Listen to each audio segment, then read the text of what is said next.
눈 내리는 새벽 헛간에서 들리는 기이한 긁는 소리. 고라니인 줄 알고 나간 연아 씨가 마주한 건 낡은 가마니 뒤에 웅크린 7살 아이였습니다. 아이는 울지도 도와달라 하지도 않았습니다. 그저 품에 안은 작은 가방을 꽉 쥔 채 딱 한마디를 뱉었습니다. 신고하지 마세요. 이 아이는 무엇으로부터 도망쳐 온 걸까요? 이 이야기가 궁금하시다면 구독과 좋아요, 알림 설정까지 꽝 눌러주세요. 박연아는 눈을 떴습니다. 시계를 보니 새벽 3시였습니다. 또 그 소리였습니다. 헛간 쪽에서 들려오는 뭔가 긁는 듯한 소리. 처음엔 고란이나 너구리쯤으로 생각했습니다. 하지만 일주일째 계속되는 소리는 점점 규칙적으로 변해갔습니다. 마치 누군가 숨을 참으며 움직이는 것 같았습니다. 연아는 이불을 걷어찼습니다. 산골 마을의 겨울밤은 고요했습니다. 너무 고요해서 오히려 작은 소리가 더 크게 들렸습니다.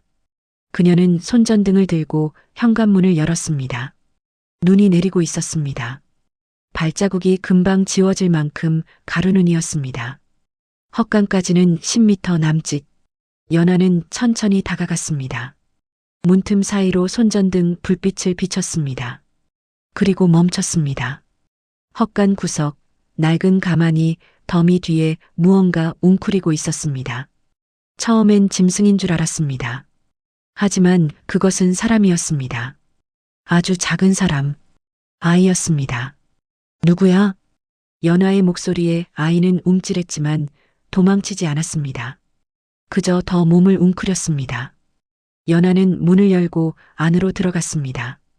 손전등을 낮춰 아이의 얼굴을 비추지 않으려 애썼습니다. 괜찮아. 무섭지 않아. 아이는 7살쯤 되어 보였습니다. 머리는 엉망이었고 옷은 더러웠습니다. 하지만 상처는 보이지 않았습니다. 발치에는 작은 백팩 하나가 놓여 있었습니다. 연아는 쪼그려 앉았습니다. 여기 며칠 있었니? 아이는 대답하지 않았습니다. 다만 연아를 똑바로 쳐다봤습니다. 그 눈빛이 이상했습니다. 무섭다거나 불안하다거나 도와달라는 신호가 전혀 없었습니다. 그저 관찰하고 있었습니다. 마치 자신이 위험한 상황에 있는지 판단하려는 것처럼. 배고프지? 아이는 고개를 끄덕였습니다. 첫 번째 반응이었습니다. 집으로 갈래? 따뜻한 데서 밥 먹자. 아이는 백팩을 집어들고 천천히 일어났습니다. 연아는 자신의 외투를 벗어 아이 어깨에 걸쳤습니다. 아이는 그대로 따라왔습니다. 울지도 않았고 거부하지도 않았습니다. 다만 연아의 뒤를 아주 일정한 간격으로 따라왔습니다. 집에 도착한 뒤 연아는 아이에게 먼저 씻으라고 했습니다. 아이는 혼자 욕실로 들어갔습니다. 물소리가 들렸습니다. 연아는 주방에서 라면을 끓이며 생각했습니다. 이 아이는 버려진 게 아니다. 도망친 거다. 욕실 문이 열리고 아이가 나왔습니다. 연아가 준 옷은 너무 컸지만 아이는 소매를 걷어 올리고 스스로 입었습니다. 연아는 식탁에 라면과 김밥을 차렸습니다. 천천히 먹어. 아이는 젓가락질이 서툴지 않았습니다. 밥을 먹는 방식도 조용했습니다. 연아는 건너방에 이불을 깔며 말했습니다. 오늘은 여기서 자. 내일 얘기하자. 아이는 고개를 끄덕였습니다. 그리고 처음으로 입을 열었습니다. 신고하지 마세요. 목소리는 낮고 분명했습니다. 연아는 아이를 돌아봤습니다. 경찰? 아이는 고개를 끄덕였습니다. 왜? 그럼 안 돼요. 넌 누구한테 도망친 거니? 아이는 대답하지 않았습니다. 다만 백팩을 꼭 껴안았습니다. 연아는 더 묻지 않았습니다. 대신 이렇게 말했습니다. 알았어. 오늘은 묻지 않을게. 하지만 내일은 조금 얘기해야 해. 아이는 이불 속으로 들어갔습니다. 연아는 불을 끄고 나왔습니다. 거실 소파에 앉아 핸드폰을 켰습니다. 신고해야 하나. 하지만 아이의 표정이 자꾸 떠올랐습니다. 그건 두려움이 아니었습니다. 결심이었습니다. 연아는 핸드폰을 내려놓았습니다. 적어도 오늘 밤은 아니다. 내일 아침 아이가 깨면 그때 다시 생각하자. 새벽 5시 연하는 다시 눈을 떴습니다. 방문을 살짝 열어봤습니다. 아이는 이불 속에서 곤히 자고 있었습니다. 하지만 백팩은 여전히 아이 품에 안겨 있었습니다. 연하는 문을 닫았습니다. 눈은 여전히 내리고 있었습니다. 헛간으로 이어진 발자국은 이미 지워졌습니다. 마치 아무 일도 없었던 것처럼 아침 햇살이 창문으로 들어왔습니다. 연하는 일찍 일어나 아침을 준비했습니다. 된장찌개와 계란말이, 김. 아이가 어떤 반찬을 좋아할지 몰라 이것저것 꺼냈습니다. 8시가 넘어서야 아이가 방문을 열고 나왔습니다. 머리는 자고 일어난 아이답게 헝클어져 있었지만 표정은 어제보다 조금 부드러워 보였습니다. 아이는 식탁 앞에 조용히 앉았습니다. 잘 잤어? 아이는 고개를 끄덕였습니다. 배고프지? 많이 먹어. 연하는 아이 앞에 밥그릇을 놓았습니다. 아이는 숟가락을 들었지만 바로 먹지 않았습니다. 연하를 쳐다보며 무언가 기다리는 것 같았습니다. 먼저 먹어도 돼. 나도 먹을게. 그제야 아이는 밥을 떴습니다. 천천히 하지만 꼬박꼬박 씹으며 먹었습니다. 연하는 아이를 관찰했습니다. 식사 예절은 나쁘지 않았습니다. 누군가 가르친 흔적이 있었습니다. 밥을 다 먹고 나자 아이는 자기 그릇을 싱크대로 가져갔습니다. 연하가 말리기도 전에 설거지를 시작했습니다. 아니야, 내가 할게. 아이는 고개를 저었습니다. 그리고 작은 목소리로 말했습니다. 제가 할게요. 먹었으니까요. 연하는 물러섰습니다. 아이는 능숙하게 그릇을 닦았습니다. 7살 아이의 손놀림이 아니었습니다. 연하는 그 모습을 보며 가슴 한편이 먹먹해졌습니다. 설거지를 마친 아이는 거실로 돌아와 자기 백팩을 꺼냈습니다. 연하는 소파에 앉으며 말했습니다. 이제 좀 얘기해 줄 수 있니? 내 이름이라도. 아이는 망설였습니다. 한참을 생각하다가 입을 열었습니다. 준이요. 준이. 성은? 아이는 대답하지 않았습니다. 그럼 준아, 너 어디서 왔어? 집은 어디야? 말 못해요. 왜? 경찰 부르면 안 돼요. 같은 말이었습니다. 연하는 한숨을 쉬었습니다. 준아, 난 내가 나쁜 짓을 해서 도망친 거라고 생각하지 않아. 하지만 내 부모님이 널 찾고 있을 수도 있잖아. 준은 고개를 저었습니다. 안 찾아요. 어떻게 알아? 엄마가 그랬어요. 숨으라고. 연하는 숨을 멈췄습니다. 엄마가 숨으라고 했어? 준은 고개를 끄덕였습니다. 그리고 백팩에서 무언가를 꺼냈습니다. 작고 낡은 녹음기였습니다. 카세트 테이프가 들어가는 옛날 녹음기. 요즘 아이들은 본 적도 없을 물건이었습니다. 이게 뭐야? 엄마 목소리요. 준은 녹음기를 켜려고 했지만 연하가 손을 올렸습니다. 잠깐. 지금은 안 들을게. 나중에 들려줘도 돼. 준은 녹음기를 다시 백팩에 넣었습니다. 연하는 물었습니다. 준아, 가방에 뭐가 들어있어? 준은 백팩을 열었습니다. 안에는 옷 2벌, 칫솔, 그리고 녹음기. 그게 전부였습니다. 연하는 물었습니다. 다른 건 없어?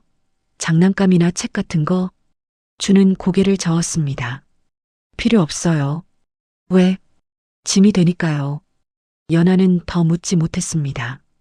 이 아이는 도망칠 준비를 했습니다. 그것도 혼자서.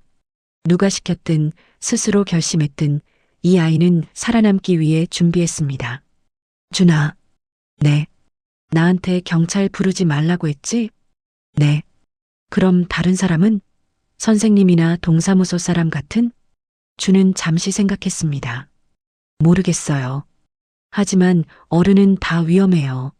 나도? 준은 연하를 똑바로 쳐다봤습니다. 아직 모르겠어요. 연하는 쓴웃음을 지었습니다. 이 아이는 누구도 믿지 않았습니다. 당연했습니다.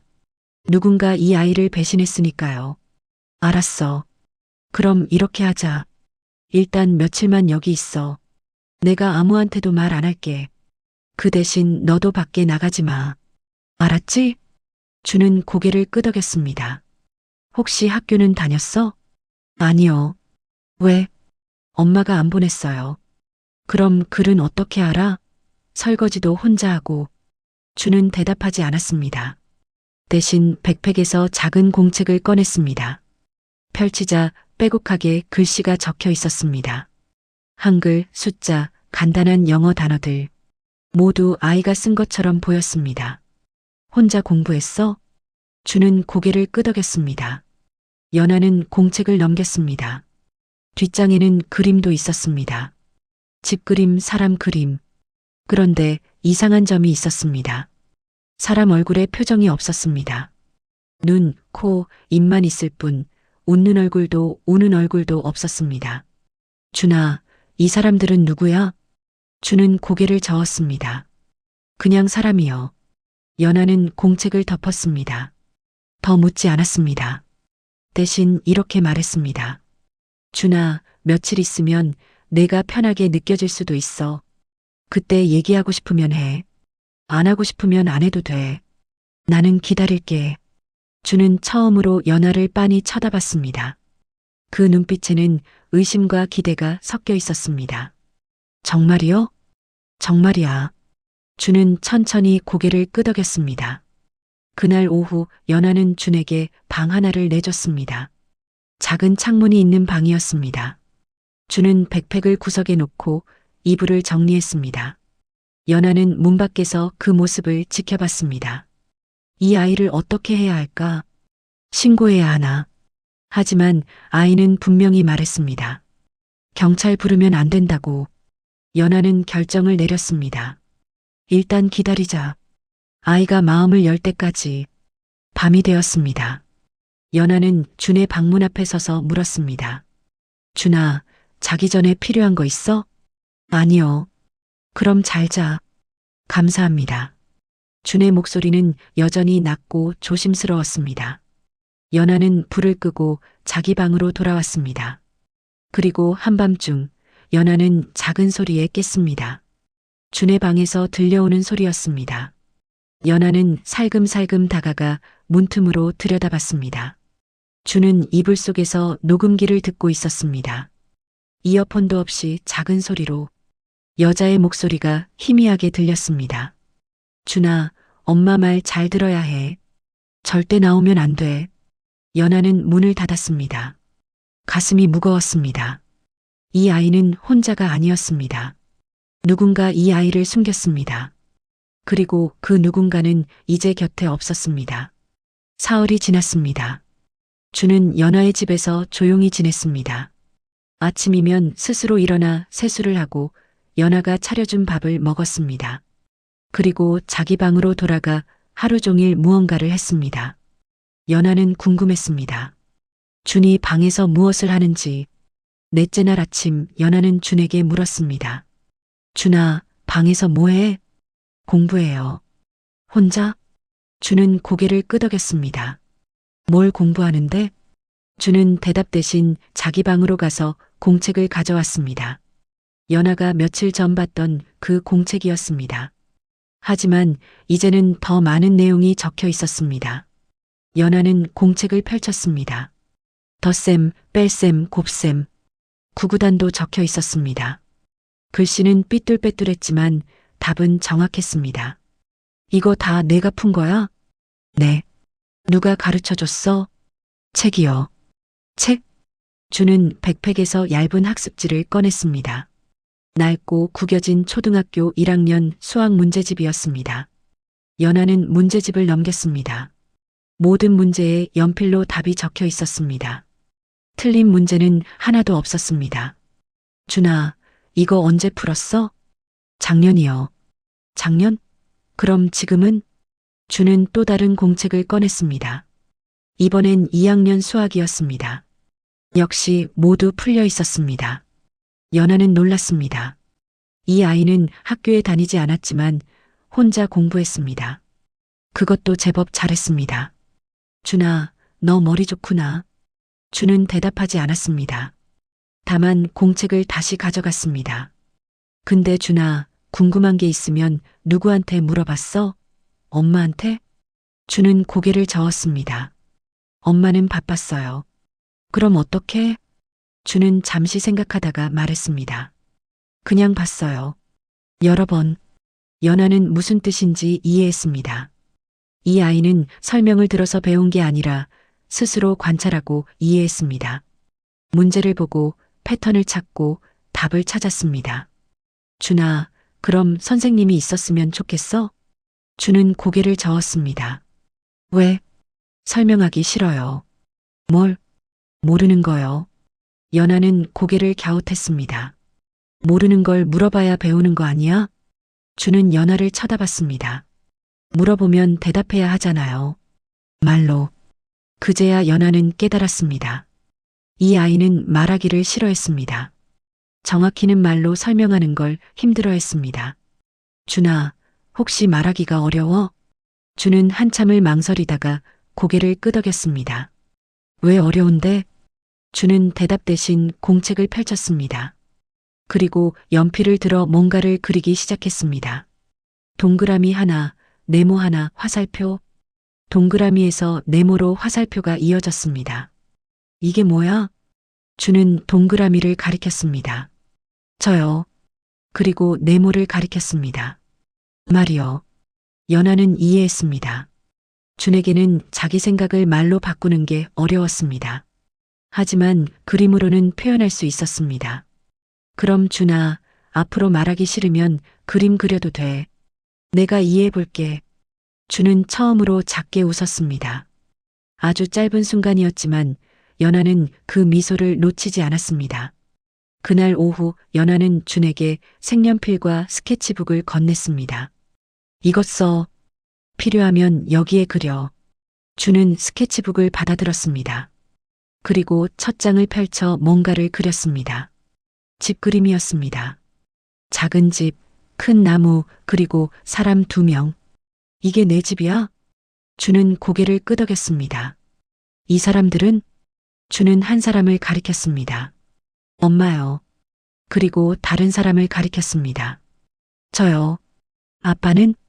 주는 고개를 저었습니다. 없어요. 연하는 더 묻지 않았습니다. 대신 물었습니다. 준아, 엄마는 지금 어디 있어? 주는 한참을 망설였습니다.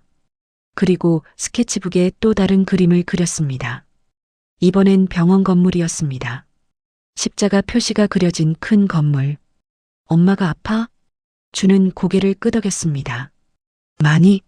주는 또 고개를 끄덕였습니다. 그리고 작은 목소리로 말했습니다. 못 일어나요. 연하는 가슴이 철렁했습니다. 그럼 엄마가 너보고 숨으라고 한 거야? 병원 가기 전에? 주는 고개를 끄덕였습니다. 왜? 주는 대답하지 않았습니다. 대신 스케치북을 덮었습니다. 연하는 더 묻지 않았습니다. 하지만 이제 조금씩 그림이 보였습니다. 준의 엄마는 아팠습니다. 그리고 아이를 숨겼습니다. 누군가로부터 저녁이 되었습니다. 연하는 준과 함께 밥을 먹으며 물었습니다. 준아, 좋아하는 음식 있어? 준은 생각했습니다. 김밥이요. 김밥? 왜? 들고 다닐 수 있어서요. 연하는 숟가락을 멈췄습니다. 이 아이는 음식조차 실용적으로 생각했습니다. 맛이 아니라 기능으로. 준아, 맛있는 건 안 좋아해? 주는 고개를 갸웃했습니다. 맛있는 게 뭐예요? 연하는 할 말을 잃었습니다. 이 아이는 맛있는 음식을 먹어본 적이 별로 없었습니다. 내일 맛있는 거 해줄게. 먹고 다닐 필요 없는 거. 주는 고개를 끄덕였습니다. 밤이 되었습니다. 연하는 준의 방문 앞에 섰습니다. 준아, 잘 자. 네. 내일도 공부할 거야? 네. 혼자? 준은 잠시 망설이다가 물었습니다. 같이 해주실 거예요? 연하는 웃었습니다. 그럼 내일 같이 하자. 준은 작게 웃었습니다. 두 번째 미소였습니다. 연하는 자기 방으로 돌아와 생각했습니다. 이 아이를 어떻게 가르쳐야 할까? 말로 설명하는 건 소용없습니다. 이 아이는 보고 관찰하고 스스로 이해합니다. 연아는 책장에서 오래된 교재를 꺼냈습니다. 어린이집 교사 시절 쓰던 발달 장애 아동지도 교재였습니다. 시각적 학습, 패턴 인식, 비언어적 의사소통. 주는 발달 장애가 아니었습니다. 하지만 배우는 방식은 비슷했습니다. 말보다 그림, 설명보다 관찰. 연아는 교재를 펼쳤습니다. 내일부터 이 방식으로 가르쳐 보기로 했습니다. 아이를 바꾸려 하지 않고 아이의 방식을 따르기로. 창밖에는 다시 눈이 내리고 있었습니다. 연아는 준의 방 쪽을 바라봤습니다. 불이 꺼져 있었습니다. 아이는 잠들었겠지요. 하지만 연아는 몰랐습니다. 준은 아직 깨어 있었습니다. 어둠 속에서 녹음기를 꺼내 엄마의 목소리를 듣고 있었습니다. 준아, 착한 사람을 만나면 그 사람 말을 들어도 돼. 준은 녹음기를 껐습니다. 그리고 중얼거렸습니다. 착한 사람인지 아직 모르겠어요, 엄마. 일주일이 지났습니다. 준은 연아의 집에 적응했습니다. 아침마다 스스로 일어나고 밥을 먹고 공부했습니다. 연아는 준에게 말로 가르치지 않았습니다. 대신 함께 문제를 풀고 그림을 그렸습니다. 준은 빠르게 배웠습니다. 어느 날 오후 연아는 마을 슈퍼에 장을 보러 갔습니다. 준에게는 집에 있으라고 했습니다. 슈퍼 앞에서 연아는 한 남자와 마주쳤습니다. 연아 씨, 오랜만이에요. 최도연이었습니다. 마을 분교의 유일한 교사, 38살의 온화한 인상을 가진 남자였습니다. 선생님, 안녕하세요. 요즘 어떻게 지내세요? 집에만 계신다면서요? 네, 그냥 조용히 지내고 있어요. 도연은 장바구니를 보며 말했습니다. 장 많이 보시네요. 혹시 손님이라도? 연아는 잠시 망설였습니다. 아, 친척 아이가 잠깐 와 있어요. 아, 그래요? 몇 살인데요? 7살이요. 도연의 눈이 반짝였습니다. 7살? 그럼 학교는요? 아직 안 다니고 있어요. 도연은 기대에 찬 목소리로 말했습니다. 연아 씨, 우리 학교 보내면 안 될까요? 지금 학생이 4명밖에 없어서 1명만 더 있으면 폐교를 막을 수 있거든요. 연아는 난처했습니다. 글쎄요. 오래 있을 아이가 아니라서 며칠만이라도요. 제발 부탁드려요. 교육청에서 다음 달에 실사 나와요. 그때까지만이라도. 도연의 목소리에는 절박함이 묻어났습니다. 연아는 한숨을 쉬었습니다. 제가 아이한테 물어볼게요. 집으로 돌아온 연아는 준에게 조심스럽게 물었습니다. 준아, 학교 가볼래? 준은 고개를 저었습니다. 싫어요. 왜? 준은 스케치북에 그림을 그렸습니다. 많은 아이들, 시끄러운 교실, 그리고 구석에 웅크린 작은 아이 하나. 사람 많은 거 싫어요. 학교에는 4명밖에 없대. 조용할 거야. 준은 여전히 고개를 저었습니다. 연아는 생각했습니다. 그리고 말했습니다. 준아, 조건이 있어. 학교에서는 아무도 내 이름을 묻지 않을 거야. 내가 어디서 왔는지도 안 물어볼 거야. 그냥 공부만 하면 돼. 어때? 준은 연아를 쳐다봤습니다. 정말요? 내가 선생님한테 말할게. 아무것도 묻지 말라고. 준은 한참을 생각했습니다. 그리고 천천히 고개를 끄덕였습니다. 다음 날 연아는 준을 데리고 학교에 갔습니다. 작은 시골 분교였습니다. 건물은 낡았지만 깨끗했습니다. 도연이 교문에서 기다리고 있었습니다. 어서 와요. 이 친구가. 연아가 말을 끊었습니다. 선생님, 미리 말씀드린 것처럼 이 아이한테 이름이나 집 얘기는 묻지 말아주세요. 도연은 의아해했지만 고개를 끄덕였습니다. 알겠어요. 그럼 뭐라고 부르죠? 준이 SRK 작은 목소리로 말했습니다. 준이요. 준이. 알았어. 나는 최도연 선생님이야. 반가워. 도연은 손을 내밀었습니다. 준은 망설이다가 손을 잡았습니다. 교실은 작았습니다. 책상이 6개뿐이었습니다. 아이들 4명이 준을 쳐다봤습니다. 얘들아, 새 친구야. 준이라고 해. 인사해. 안녕. 아이들이 손을 흔들었습니다. 준은 대답하지 않았습니다. 다만 고개를 살짝 숙였습니다. 연아는 교실 문 밖에서 지켜봤습니다. 도연이 다가와 속삭였습니다. 괜찮을까요? 지켜볼게요. 힘들어하면 데리고 갈게요. 수업이 시작되었습니다. 도연은 칠판에 수학 문제를 썼습니다. 간단한 덧셈이었습니다. 아이들이 공책에 답을 적었습니다. 준은 가만히 앉아 있었습니다. 도연이 물었습니다. 준아, 문제 풀어볼래? 준은 고개를 저었습니다. 괜찮아. 천천히 해도 돼. 준은 여전히 움직이지 않았습니다. 연아가 교실로 들어가려는 순간 준이 일어났습니다. 그리고 칠판으로 걸어갔습니다. 도연이 분필을 건넸습니다. 준은 분필을 받아들고 칠판에 뭔가를 쓰기 시작했습니다. 숫자가 아니었습니다. 그림이었습니다. 동그라미 3개, 네모 2개, 화살표로 이어진 도형들, 그리고 마지막에 숫자 5. 도연은 당황했습니다. 준아, 이게 뭐야? 준은 대답하지 않았습니다. 연아가 앞으로 나왔습니다. 선생님, 준이는 이렇게 생각해요. 동그라미 3개 더하기 네모 2개는 5개라고요. 도연은 이해했습니다. 아, 시각적으로 푸는구나. 준은 고개를 끄덕였습니다.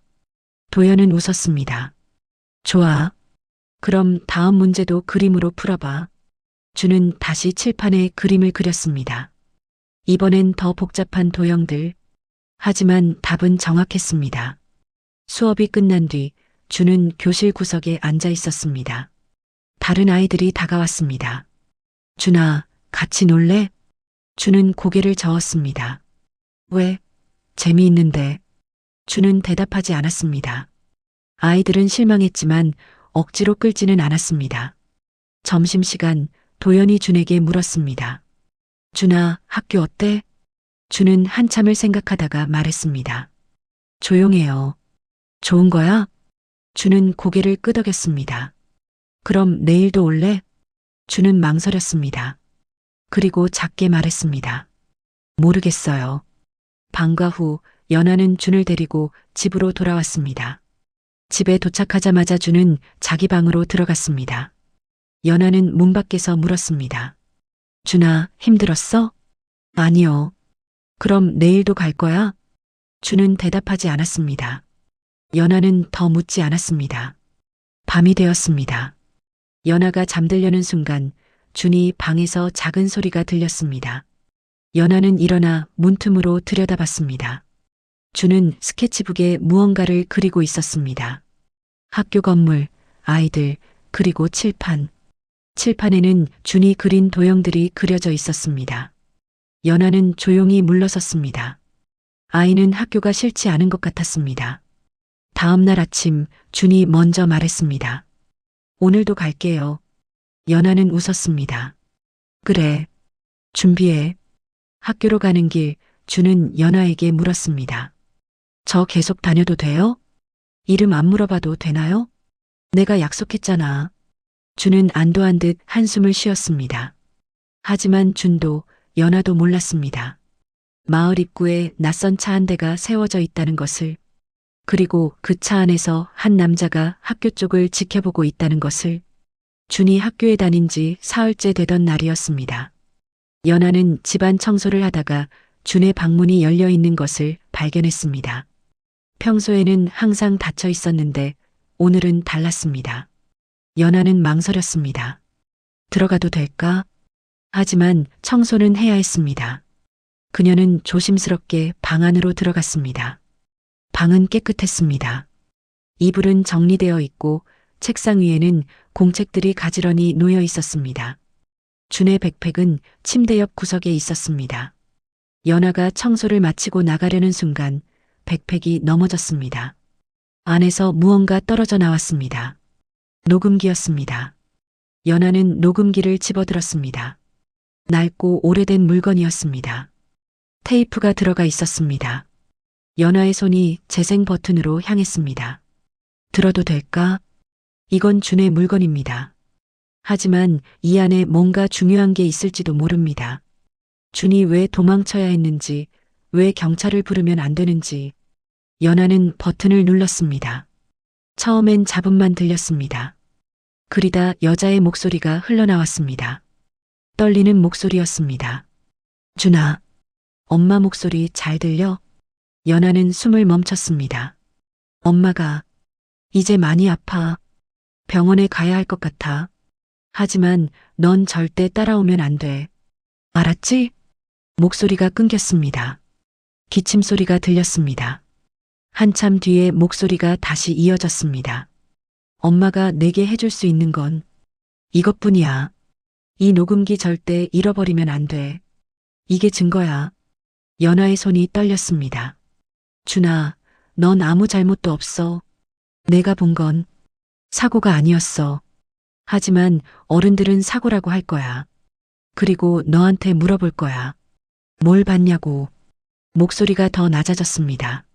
절대 대답하면 안 돼. 내가 증인이 되면 넌 위험해져. 그 사람들이 널 가만 안 둘 거야. 연아는 녹음기를 움켜쥐었습니다. 엄마가 널 숨겨줄게. 병원 가기 전에 내가 갈 곳을 알려줄게. 거기서 기다려. 착한 사람을 만날 때까지. 여자의 목소리가 울먹였습니다. 준아, 미안해. 엄마가 널 지켜주지 못해서. 하지만 이건 꼭 기억해. 넌 나쁜 아이가 아니야. 진실을 본 아이일 뿐이야. 녹음이 끝났습니다. 연아는 녹음기를 내려놓았습니다. 손이 계속 떨렸습니다. 준은 사건의 목격자였습니다. 사고를 봤습니다. 하지만 그건 사고가 아니었습니다. 누군가 사고로 위장했습니다. 그리고 준의 엄마는 아이를 숨겼습니다. 연아는 주저앉았습니다. 이제 어떻게 해야 할까? 경찰에 신고해야 하나? 하지만 준의 엄마는 말했습니다. 증인이 되면 위험하다고. 현관문이 열리는 소리가 들렸습니다. 준이 학교에서 돌아왔습니다. 연아는 서둘러 녹음기를 백팩에 다시 넣었습니다. 하지만 손이 떨려 제대로 넣지 못했습니다. 다녀왔어요. 준이 방문 앞에 섰습니다. 그리고 방 안에 있는 연아를 봤습니다. 왜 여기 있어요? 연아는 당황했습니다. 아, 청소하다가. 준의 시선이 바닥에 놓인 녹음기로 향했습니다. 준의 얼굴이 굳었습니다. 들었어요? 연아는 거짓말을 할 수 없었습니다. 미안해. 준은 녹음기를 집어들었습니다. 그리고 백팩에 넣으며 말했습니다. 이제 저 못 잊는 거죠? 아니야. 경찰 부를 거죠? 안 불러. 준은 연아를 쳐다봤습니다. 의심과 두려움이 섞인 눈빛이었습니다. 연아는 무릎을 꿇고 준과 눈높이를 맞췄습니다. 준아, 나한테 얘기해 줄래? 내가 뭘 봤는지. 준은 고개를 저었습니다. 말하면 안 돼요. 왜? 엄마가 그랬어요. 말하는 순간 끝이라고. 연아는 준의 손을 잡았습니다.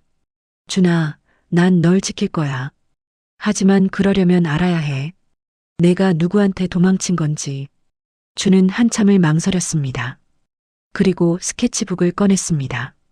새 페이지를 펼쳐 그림을 그리기 시작했습니다. 차 그림이었습니다. 큰 차. 그리고 그 옆에 쓰러진 사람. 이게 뭐야? 제가 본 거요. 준은 계속 그렸습니다. 차 안에 사람 2명. 한 명은 운전대를 잡고 있었고 다른 한 명은 문을 열고 내리는 중이었습니다. 이 사람들이 사고를 낸 거야? 준은 고개를 끄덕였습니다. 그런데 도망갔어요. 경찰은? 안 왔어요. 나중에 다른 차가 왔어요.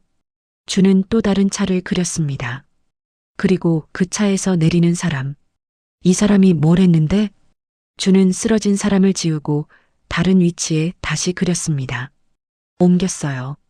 연아는 이해했습니다. 사고 현장을 조작한 것입니다. 준아, 너 어디서 이걸 봤어? 길에서요. 엄마 심부름 가다가. 엄마는 알았어? 준은 고개를 끄덕였습니다. 집에 와서 말했어요.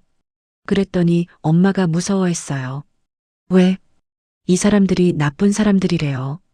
준은 차 안에 있던 사람 중 한 명을 가리켰습니다. 이 사람은 경찰이래요. 연아는 숨이 멎는 것 같았습니다. 경찰이 사고를 조작했다는 말입니다. 그래서 준의 엄마는 경찰에 신고하지 말라고 한 것입니다. 그래서 엄마가 널 숨긴 거구나. 준은 고개를 끄덕였습니다. 엄마가 아프기 전에 저한테 말했어요. 절대 나오면 안 된다고. 착한 사람 만날 때까지. 연아는 준을 안았습니다. 준아, 무서웠겠다. 준은 대답하지 않았습니다. 다만 연아의 품에 가만히 있었습니다. 한참 뒤 준이 물었습니다. 이제 어떻게 돼요? 연아는 준을 놓아주며 말했습니다. 모르겠어. 하지만 일단 아무것도 하지 않을 거야. 왜요? 내 엄마 말이 맞아. 내가 증인이 되면 위험해. 그러니까 일단은 조용히 있자. 준은 안도한 듯 한숨을 쉬었습니다. 그날 밤 연아는 잠을 이룰 수 없었습니다. 준이 본 것은 명백한 범죄였습니다. 하지만 그 범죄에 경찰이 연루되어 있다면 누구를 믿어야 할까요? 연아는 녹음기를 떠올렸습니다. 그 안에 담긴 준 엄마의 목소리. 그게 유일한 증거일지도 모릅니다. 하지만 그 증거를 어떻게 사용해야 할까요? 잘못하면 준이 위험해질 수 있습니다. 연아는 결심했습니다. 일단 기다리자. 때가 올 때까지. 그때까지는 준을 지키는 것이 먼저입니다. 창밖에서는 바람 소리가 들렸습니다. 연아는 준의 방 쪽을 바라봤습니다. 불빛이 새어나오고 있었습니다. 준도 잠들지 못한 것 같았습니다. 연아는 조용히 일어나 준의 방문을 두드렸습니다. 준아, 앉아? 네. 들어가도 돼? 네. 연아가 문을 열자 준은 침대에 앉아 녹음기를 손에 들고 있었습니다. 또 들었어? 준은 고개를 끄덕였습니다. 연아는 준 옆에 앉았습니다. 엄마 보고 싶지? 준은 작게 고개를 끄덕였습니다. 엄마, 괜찮을까요? 연아는 대답할 수 없었습니다. 준의 엄마가 어떻게 됐는지 알 방법이 없었으니까요. 준아, 엄마가 꼭 괜찮을 거야. 그리고 언젠가 다시 만날 수 있을 거야. 준은 연아를 쳐다봤습니다. 정말요? 응. 그때까지 내가 지켜줄게. 준은 처음으로 연아에게 기댔습니다. 연아는 준을 안았습니다. 밖에서는 계속 바람이 불고 있었습니다. 그리고 마을 어딘가에서 낯선 차 한 대가 여전히 멈춰 서 있었습니다. 다음 날 아침 연아는 평소처럼 준을 학교에 데려다 주었습니다. 교문 앞에서 준과 헤어질 때 연아는 왠지 모를 불안감을 느꼈습니다. 준아, 오늘 일찍 데리러 올게. 왜요? 그냥 오늘은 일찍 가자. 준은 고개를 끄덕였습니다. 연아는 준이 교실로 들어가는 것을 확인한 뒤 집으로 돌아왔습니다. 집에 도착하자 현관 앞에 낯선 차가 서 있었습니다. 검은색 세단. 연아는 발걸음을 멈췄습니다. 차 안에 사람이 있었습니다. 차 문이 열리고 한 남자가 내렸습니다. 40 중반쯤 되어 보이는 남자였습니다. 정장을 입었지만 넥타이는 풀어져 있었습니다. 얼굴에는 수염이 며칠치 자라 있었습니다. 박연아 씨 맞으십니까? 남자의 목소리는 낮고 조심스러웠습니다. 누구세요? 노상진입니다. 잠깐 얘기 좀 할 수 있을까요? 연아는 경계했습니다. 무슨 일로요? 노상진은 주변을 둘러봤습니다. 여기서 얘기하긴 좀. 안으로 들어가면 안 될까요? 먼저 용건부터 말씀하세요. 노상진은 한숨을 쉬었습니다. 아이 얘기입니다. 이준. 연아는 얼굴이 굳었습니다. 무슨 아이 얘기세요? 제가 찾고 있는 아이입니다. 7살 이준이라는 아이요. 전 모르는데요. 노상진은 연아를 똑바로 쳐다봤습니다. 마을 사람들한테 들었습니다. 박씨 댁에 친척 아이가 와 있다고. 7살짜리. 연아는 입을 다물었습니다. 그 아이가 이준입니다. 확신합니다. 설령 그렇다고 해도 당신은 누구세요? 아버지세요? 노상진은 고개를 저었습니다. 아닙니다. 그럼 무슨 관계세요? 경찰입니다. 연아는 한 걸음 물러섰습니다. 노상진이 손을 들어 올렸습니다. 잠깐 오해하지 마세요. 전 아이를 해치려는 게 아닙니다. 그럼 뭐하러 오셨어요? 노상진은 주머니에서 신분증을 꺼냈습니다. 저는 이준희 어머니의 사건을 맡고 있습니다. 연하는 신분증을 확인했습니다.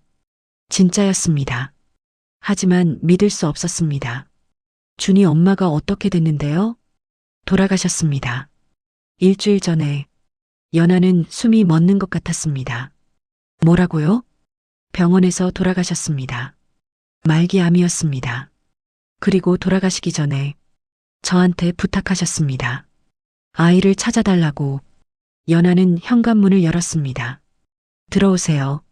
거실에 마주 앉아 노상진이 입을 열었습니다. 이준희 어머니, 이정혜 씨는 제 대학 동기였습니다. 오래 연락하지 못했는데 한 달 전에 갑자기 연락이 왔습니다. 무슨 연락이요? 아이를 부탁한다고. 자기가 곧 죽을 것 같다고. 노상진은 주머니에서 사진 한 장을 꺼냈습니다. 젊은 여자와 어린 남자아이가 함께 찍은 사진이었습니다. 이게 정혜 씨와 준희입니다. 연하는 사진을 봤습니다. 준희 맞았습니다. 좀 더 어렸지만 확실히 준희였습니다. 정혜 씨는 아이를 숨겼습니다. 그리고 제게 말했습니다. 아이가 위험하다고. 왜요? 노상진은 한참을 망설이다 말했습니다. 2달 전 이 지역에서 교통사고가 있었습니다. 피해자는 지역 유지였고 가해자는 경찰이었습니다. 연하는 숨을 죽였습니다. 하지만 사건은 단순 사고로 처리됐습니다. 가해 경찰은 음주운전이었지만 증거가 사라졌습니다. 목격자도 없었고요. 준희가 봤군요. 노상진은 고개를 끄덕였습니다. 정혜 씨가 그렇게 말했습니다. 아이가 모든 걸 봤다고. 하지만 경찰에 신고할 수 없었습니다. 가해자의 상사들이 사건을 덮으려 했으니까요. 그래서 아이를 숨긴 거군요. 네. 정혜 씨는 암 진단을 받고 얼마 살지 못할 걸 알았습니다. 그래서 아이를 안전한 곳에 숨기고 병원에 입원했습니다. 연하는 물었습니다. 그럼 당신은 왜 아이를 찾는 거죠? 증언시키려고요? 노상진은 고개를 저었습니다. 아닙니다. 저는 아이를 지키려고 합니다. 어떻게 믿죠? 믿을 수 없다는 거 압니다. 하지만 저는 정혜 씨와 약속했습니다. 아이를 안전하게 지키겠다고. 연하는 노상진을 쳐다봤습니다. 그런데 왜 혼자 오셨어요? 경찰이면 동료들과 오셨어야죠. 노상진은 쓴웃음을 지었습니다. 제 동료 중 누가 이 사건에 연루되어 있는지 모릅니다. 함부로 믿을 수 없어요. 그럼 어떻게 하실 건데요? 노상진은 잠시 생각하다 말했습니다. 아이에게 녹음기가 있습니까? 연하는 움찔했습니다. 어떻게 알았어요? 정혜 씨가 말했습니다. 아이한테 녹음기를 줬다고. 거기에 모든 게 녹음되어 있다고. 뭐가요? 정혜 씨의 증언입니다. 아이가 뭘 봤는지, 언제 봤는지, 가해자가 누군지 모두 녹음되어 있습니다. 연하는 숨을 들이켰습니다. 그게 증거가 될 수 있나요? 될 수 있습니다. 하지만 그러려면 아이가 증인으로 나서야 합니다. 녹음만으로는 부족합니다. 연하는 고개를 저었습니다. 안 돼요. 준희는 법정에 설 수 없어요. 왜죠? 말을 잘 못해요. 사람들 앞에서는 더 그렇고요. 노상진은 한숨을 쉬었습니다. 그럼 어떻게 하죠?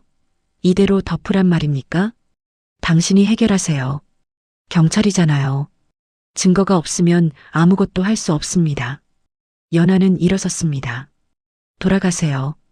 준희는 당신한테 줄 수 없어요. 노상진도 일어섰습니다. 아이를 평생 숨기고 살 수는 없습니다. 언젠가는 밝혀질 겁니다. 그때까지 제가 지킬 거예요. 노상진은 명함을 꺼내 탁자 위에 놓았습니다. 마음이 바뀌면 연락하세요. 전 아이를 지킬 방법을 찾겠습니다. 노상진이 나갔습니다. 차 시동 소리가 들리고 멀어졌습니다. 연하는 소파에 주저앉았습니다. 준의 엄마가 죽었습니다. 이제 준은 정말로 혼자가 되었습니다. 연하는 시계를 봤습니다. 학교가 끝날 시간이었습니다. 서둘러 학교로 향했습니다. 교문 앞에서 준이 기다리고 있었습니다. 연아를 보자 준이 다가왔습니다. 늦었어요. 미안. 급한 일이 있었어. 준이는 연아의 얼굴을 쳐다봤습니다. 무슨 일 있었어요? 연아는 준의 손을 잡았습니다. 집에 가서 얘기하자. 집으로 돌아오는 길, 연아는 준에게 어떻게 말해야 할지 고민했습니다. 엄마가 죽었다고 말해야 할까요? 아니면 거짓말을 해야 할까요? 하지만 준은 거짓말을 싫어했습니다. 그리고 진실을 알 권리가 있었습니다. 집에 도착하자 연아는 준을 앉혔습니다. 준아, 너한테 할 말이 있어. 준은 연아를 쳐다봤습니다. 그 눈빛에는 이미 알고 있다는 듯한 슬픔이 담겨 있었습니다. 엄마 얘기죠? 연아는 고개를 끄덕였습니다. 준은 작게 물었습니다. 돌아가셨어요? 연아는 대답할 수 없었습니다. 다만 준을 안았습니다. 준은 울지 않았습니다. 다만 연아의 품에서 가만히 있었습니다. 오랜 시간 동안 준은 엄마의 죽음을 듣고도 눈물을 흘리지 않았습니다. 다만 며칠 동안 말을 더 줄였습니다. 학교에도 가지 않았습니다. 방에서 나오지 않았습니다. 연아는 문 밖에서 준을 지켜봤습니다. 무어라 위로해야 할지 몰랐습니다. 그저 하루 3번 밥을 가져다 주고 준이 필요로 할 때까지 기다렸습니다. 사흘째 되던 날 준이 방문을 열었습니다. 학교 갈게요. 연아는 놀랐습니다. 괜찮겠어? 네. 가만히 있으니까 자꾸 생각나요. 연아는 준을 학교에 데려다 주었습니다. 도연이 교문에서 준을 맞았습니다. 준아, 괜찮니?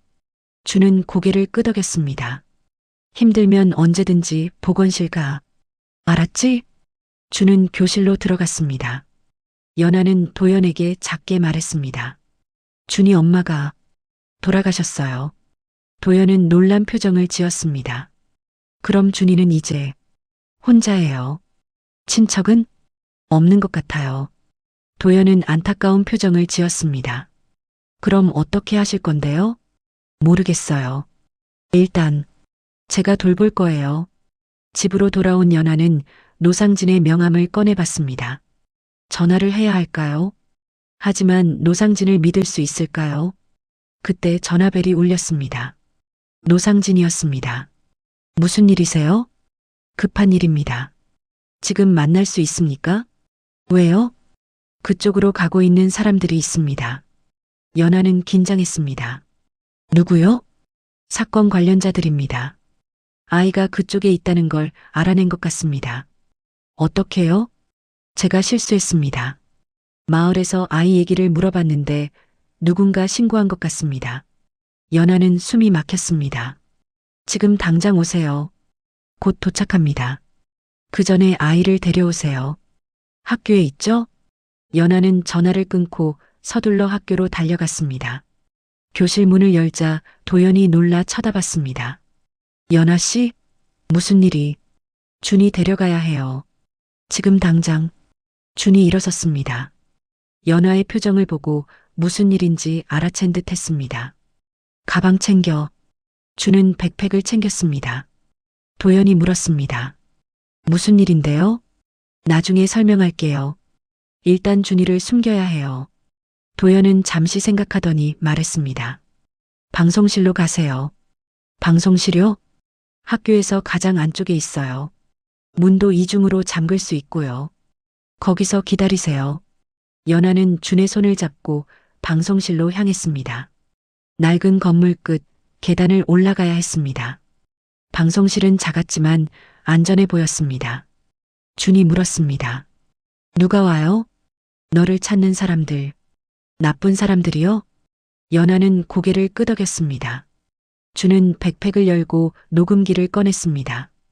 이것 때문이죠? 그래. 준은 녹음기를 연아에게 건넸습니다. 이거 쓰세요. 뭐? 엄마가 말했어요. 이게 증거라고. 이걸로 나쁜 사람들을 잡을 수 있다고.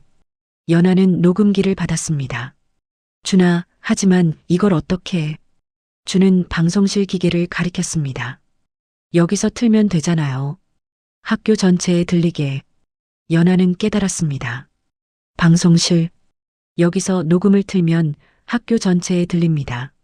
아니, 마을 전체에 들릴 수도 있습니다.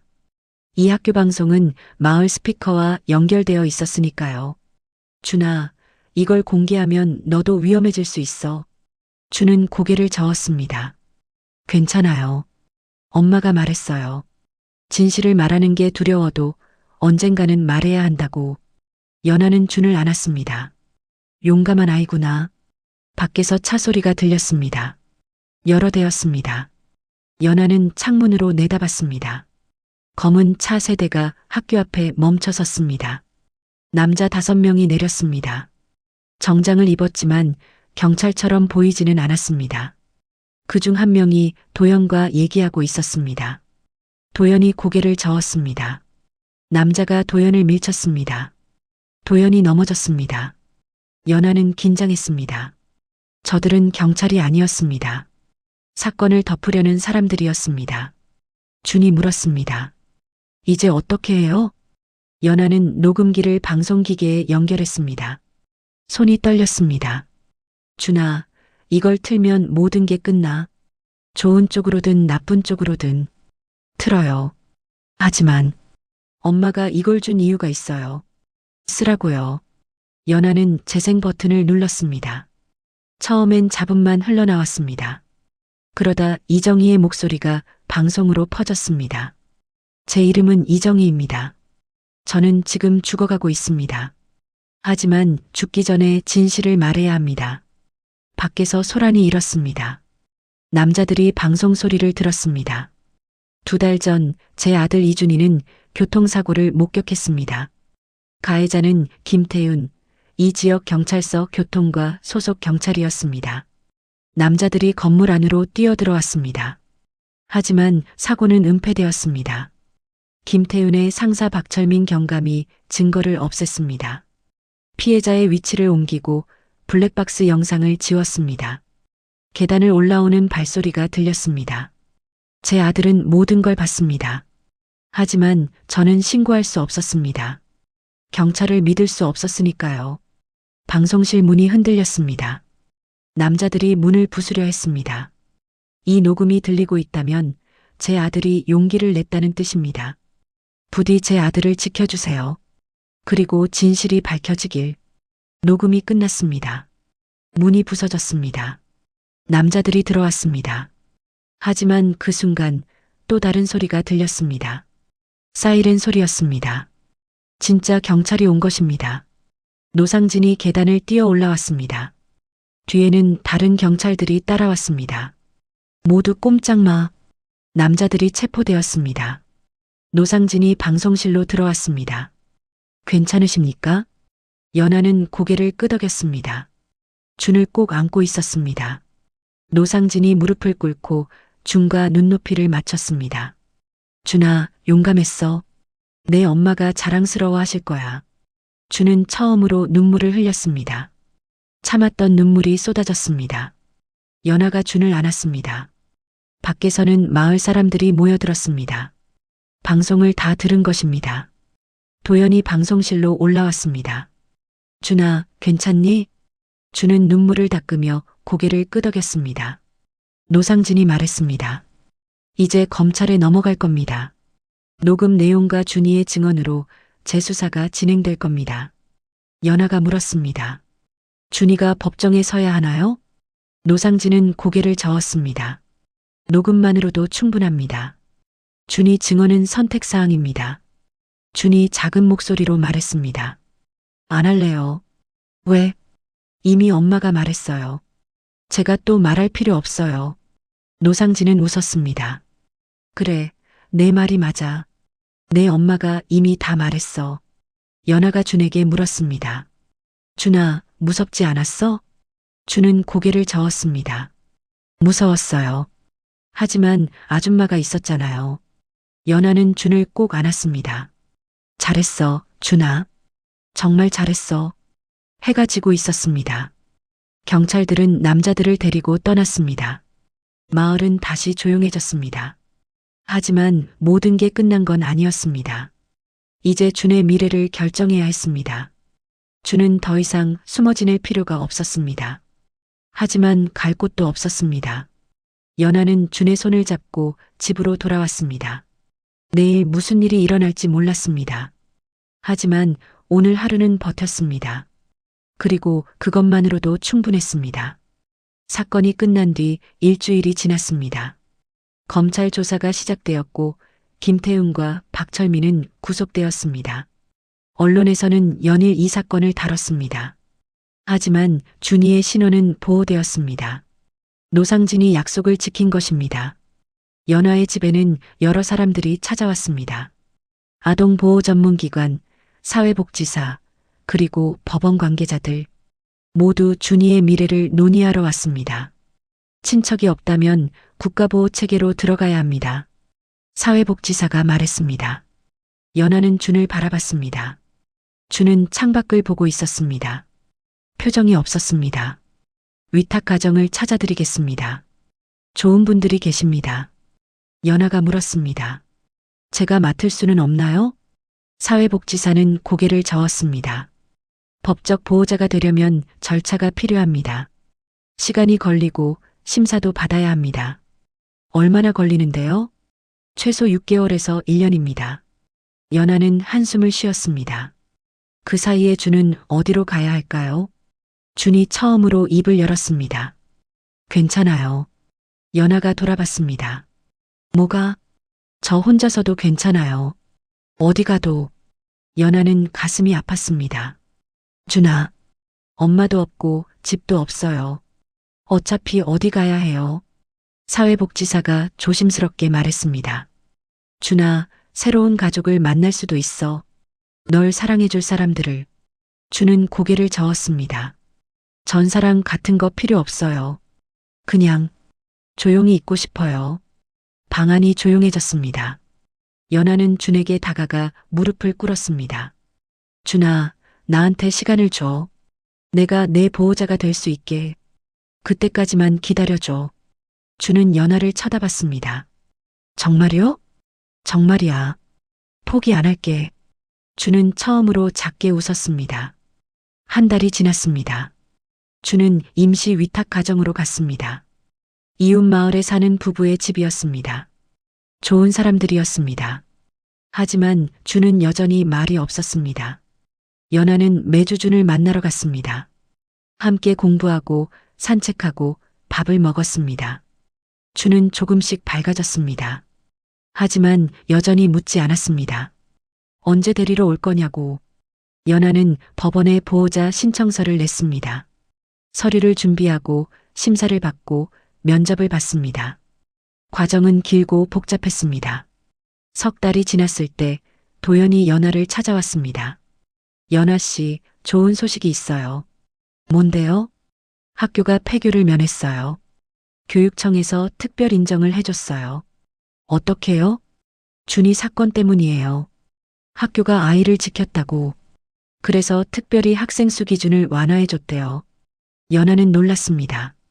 정말요? 그리고 더 좋은 소식이 있어요. 교육청에서 교사를 한 명 더 보내준대요. 그래서 연하 씨한테 제안하고 싶어요. 저요? 여기서 교사로 일하시면 어떨까요? 연하 씨 자격증 있잖아요. 어린이집 교사. 연하는 생각했습니다. 교사. 오랜만에 듣는 단어였습니다. 할 수 있을까요? 물론이죠. 아이들이 연하 씨를 좋아해요. 준이 얘기 많이 했거든요. 연하는 결심했습니다. 할게요. 6달이 지났습니다. 연하는 학교에서 일하기 시작했습니다. 아이들을 가르쳤습니다. 준이 배웠던 방식으로 말보다 그림, 설명보다 관찰. 그리고 드디어 법원에서 연락이 왔습니다. 보호자 신청이 승인되었습니다. 연하는 준을 데리러 갔습니다. 위탁 가정 앞에서 준이 백팩을 메고 나왔습니다. 여전히 작고 낡은 백팩이었습니다. 준아, 집에 가자. 준은 고개를 끄덕였습니다. 그리고 처음으로 물었습니다. 이제 안 떠나요?